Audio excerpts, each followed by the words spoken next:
Olá, bom dia, bem-vindos à primeira edição do CNN Mercado. O Ibovespa Futuro opera entre leve queda e leve alta na casa dos 104 mil pontos. O dólar agora tem queda de quase 0,5% aos R$ 5,07. E os juros futuros tem um dia, pelo menos nesse início de manhã, um dia de correção em toda a curva. Pode ser um dia de correção, sim, da euforia de ontem com o exterior e também com a nova regra fiscal, um pouco de ressaca. Com alívio, preocupação e essa dose de euforia, a proposta fiscal foi bem recebida, mas alguns pontos ainda preocupam. Pela proposta de Haddad, os gastos vão aumentar sempre, com ou sem crescimento da arrecadação ou crescimento do PIB. A dependência das receitas crescentes é um ponto-chave da nova regra, que preocupa muitos economistas pela necessidade quase que inevitável de aumento da carga tributária. A velocidade e a intensidade da estabilidade do endividamento público também podem deixar a desejar. A proposta ainda está sendo analisada com maior profundidade. Agora o mercado vai mudando a sua atenção para os sinais do Congresso Nacional na tramitação do projeto por lá. No radar dos investidores ainda tem a taxa de desemprego de fevereiro, que ficou em 8,6%, um pouquinho acima do trimestre encerrado em janeiro, mas em linha com o projetado pelo mercado. Além disso, o Banco Central divulgou agora há pouco a dívida bruta do governo central atingiu 73% do PIB em fevereiro, um aumento de 0,5 ponto percentual em relação a janeiro. Lá de fora, o PCE, que é o índice de inflação preferido do Fed, deve mexer com o humor dos investidores internacionais, pode fazer preço lá fora e aqui no Brasil também. Já volto neste tema. Na agenda de balanços aqui no Brasil, destaque para Marisa, Doma Energia e Westwing.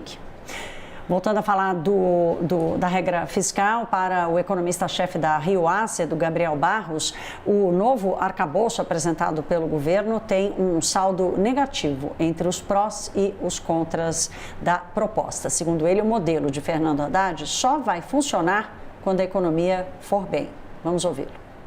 Na minha avaliação, o resultado líquido, do arcabouço que foi apresentado é negativo, basicamente porque o ganho de receita que a gente precisa observar para que essa regra fique de pé é muito forte. A gente tem que ter mais de 1 ponto percentual do PIB que a gente precisa ter de surpresa na arrecadação para que a regra funcione. A regra só funciona num cenário em que a economia vai bem o governo consegue, de alguma forma, aumentar essa arrecadação, via aumento ativo ou passivo de carga tributária. Então, acho que, liquidamente, a regra ela não é positiva, só funciona num cenário de céu de brigadeiro, com a economia rodando a taxas muito positivas, e quando a economia fraquejar, eles vão ter uma dificuldade de entregar. Essa preocupação com o desempenho da economia perpassou por todos os governos. Boa parte da mudança do teto de gastos feita nos últimos anos teve exatamente essa premissa. A economia ia mal, então mexe-se na regra, é o que a gente vai acompanhar a partir de agora. Vamos passar pelas bolsas internacionais, futuros americanos e bolsas da Europa em alta, estendendo os ganhos dos últimos dias. Esse movimento de recuperação está consistente e fundamentado na perspectiva de que os juros não subam mais nos Estados Unidos e de que a crise dos bancos esteja resolvida, contida, concentrada em algumas instituições. Os índices caminham para fechar março no positivo, com uma valorização de cerca de 2%.